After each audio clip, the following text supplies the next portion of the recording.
Hi everyone. Today we're going to put everything you have learned into one problem to solve a complex, almost puzzle type problem. Okay, so the reason that these are complex is because you'll have everything you've learned in one problem. You'll see central angles, inscribed, secant, inside, outside, tangent, whatever it may be. And they'll all be overlapping over one another. So my goal of this video is to give you some strategies to approach problem solving in general. Okay, so when you see this complex picture, the best thing you can do is focus on one thing at a time. So I know that there's a lot of angles, but I would just say pick one that you know something about for sure, one that you know you can solve another piece of the puzzle with, and then go from there. So like you might start somewhere different than I would, but I'm thinking I know this 68 is a central angle. So I might start here because I know that's a pretty easy way to find just an arc, because a central angle has a pretty easy formula. Okay, so what I want you to do is write down a couple of steps to help you solve these problems. And my first step is always just to pick a starting point. Okay, and your starting point in these problems will be either an angle or an arc. So pick an angle or an arc to begin your investigation, okay, to begin your problem-solving process. So I picked this one, and I use my highlighters because I think it's really important to isolate the angle or arc you're looking at, and highlighters are a good way to do that.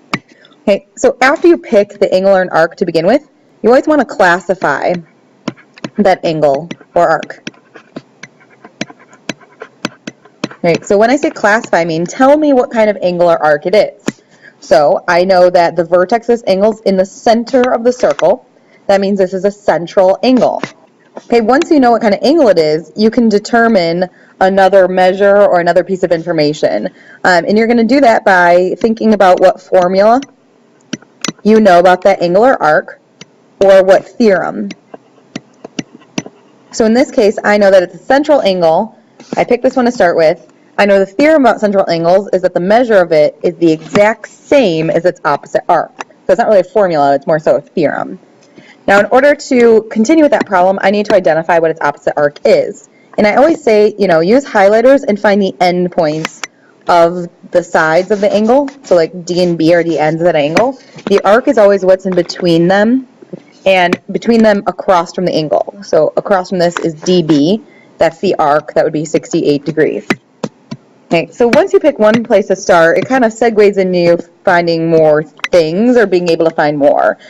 So I found DB. Is that on my list? Can I fill that in? Yeah, it has BD here is the same as DB. So 68 degrees we found. Now I do want to say, there's a reason I didn't just start going through the list and say, let me find X. Let's do that first. Let me find Y. The reason I didn't do it that way is because I might not have enough information to find X or Y right now.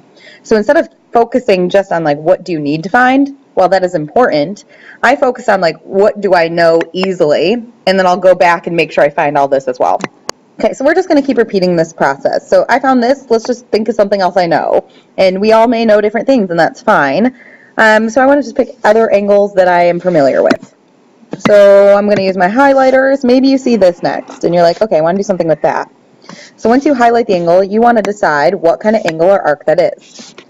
Common mistake here. A lot of people think that this is a central angle. I want you to think to yourself why this is not a central angle. Okay, the reason you should be thinking is that it's not attached to the center. It's not really in the center, so it's not a central angle. So what kind of angle is this? If it's not in the center, it's not central. If its vertex is not on the edge, it's not an inscribed. So that means it has to be one of our new angles, secant or tangent. And it's made from these two lines here, so it's got to be a secant, because those two lines will go through the circle more than once. But it doesn't even really matter if it's made from secant lines or tangent lines. All I really need to know is this angle inside the circle, or is it outside the circle? Okay, and this one is an inside angle. I'm going to write that down.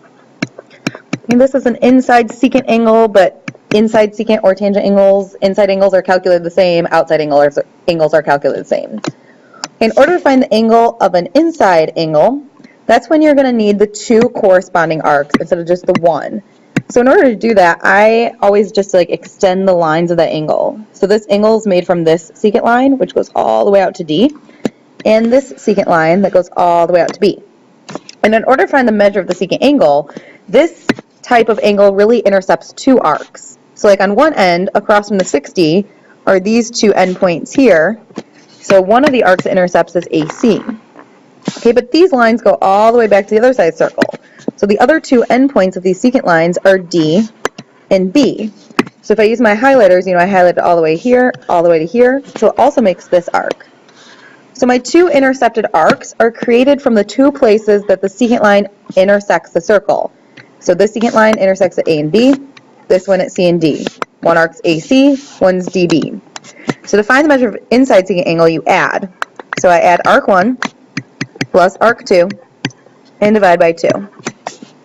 Okay, so we do know the measure of one of the arcs is 68. I don't know the measure of AC, so I won't be able to do this just yet. When I do find AC, I will go back and finish this. Okay, and that's okay. So we thought about it, we came up with some ideas, we'll have to come back to it. Okay, so let me pick a different angle to deal with. I see this Z outside the circle here. I don't know what kind of angle that is, but let me just highlight it and isolate that in my brain. So this is Z. It's created from these two lines here. It's outside the circle. It's not a central angle. It's not at the center. It's not it's not on the edge of the circle, so it's not an inscribed angle. It's outside the circle, so this is made from two secant lines because it crossed the circle twice. But the most important part is that this is an outside angle because all outside angles are calculated the same way. So inside you add, outside you subtract the arcs. So you're going to do arc 1 minus arc 2 and divide by 2. Now I got to figure out what those arcs are. So this secant line intersects the circle at 2 points. It intersects here and it intersects out here. And this secant line that also makes angle Z here intersects here and here. Okay, so if it intersects twice, it makes two different arcs. So let me highlight what those arcs are. One arc's between these two intersection points, so that's that 16-degree arc. And one is in between its other intersection points, which is this brown-looking, gray-looking line out here. So one of the arcs is a 68-degree arc. One of the arcs is a 16-degree arc. And to find the measure of the angle that's made from those two lines, you do the two arcs subtracted divided by 2. Keep in mind I have to do 68 minus 16, because if you do 16 and you take away 68, you're going to get a negative number. So let's plug that into our calculator and see what you get. 68 minus 16 is going to give you 52. Now divide that by 2, you'll get 26. So that would be the outside angle here. And that also happens to be Z, so I found another piece of information I wanted. Okay, still don't know AC, so I still can't finish this, so I just got to keep thinking, like, what else do I know? And sometimes it may be, things you know from other class or other chapters. So for example, I know that this is a straight line here, and every straight angle adds to 180. So if I do 180 minus 68, I can figure out that this angle here is 112. Okay, because the straight line is 180. 112 plus 68 will give you 180. And what kind of angle is this angle here? Well, this angle is a central angle because its vertex is on the center. And a central angle has the same measure as its opposite arc. So if I take a look at the central angle, let's find its opposite arc. Highlighters are helpful here. Highlight this. This is my central angle. Its opposite arc would be between the two endpoints. So if this is 112, the arc is the exact same thing. So that would make this arc 112. Okay, that might be helpful to finding some other things. There's another way you could have done this. If I knew that this is a center, that means this line here is the diameter. And I know a whole circle is 360. The diameter cuts a circle in half, so half the circle is 180. So if this arc is 68, the rest of this has to add to 180. So again, these are the same, but also the fact that this is a straight line and this is half a circle, they also both are 180. So there's multiple ways to think about these problems. You have to pick which one works for you. So I could have said, okay, this is 68. How many degrees are left to get me to a semicircle, which is 180? Okay, so continuing on with that. Oh man, I have so many things highlighted. I have the luxury of being able to erase some of it. I know you don't if you're highlighting, but it's good to look at mine for a visual. Okay, so what else do I know? I know I need to find Y, so maybe I'll highlight the angle that goes with Y. So Y is this angle right here between these two lines. So let me highlight the lines that make it. What kind of angle is angle Y? Okay, it's attached to the edge of the circle, so that makes this an inscribed angle. And we do know that its opposite arc in between D and B is 68. So then you're going to think, okay, I've classified it. What's a formula or theorem? I know that an inscribed angle is half of its arc. So if its arc is 68, the angle is going to be half the size. So 68 divided by 2 will give me y is 34. And you might have done this in an earlier step than me if you were doing this on your own, but I just noticed it, so I did it now. If you do it differently, that's okay. Okay, we're making some serious progress here. Let's keep going. I don't even know what to do next. Let's just think about what else we know. And this might be from previous units. Like, I know these are vertical angles, and vertical angles are always the same. So if this is 112, then this is 112. If this is 68, then this is 68. Which is really helpful, because what kind of angles are those? And both these are attached to the center, so that makes them central angles. So this is a central angle. That's 68 degrees. So that means its opposite arc, which is this big line here, is 68.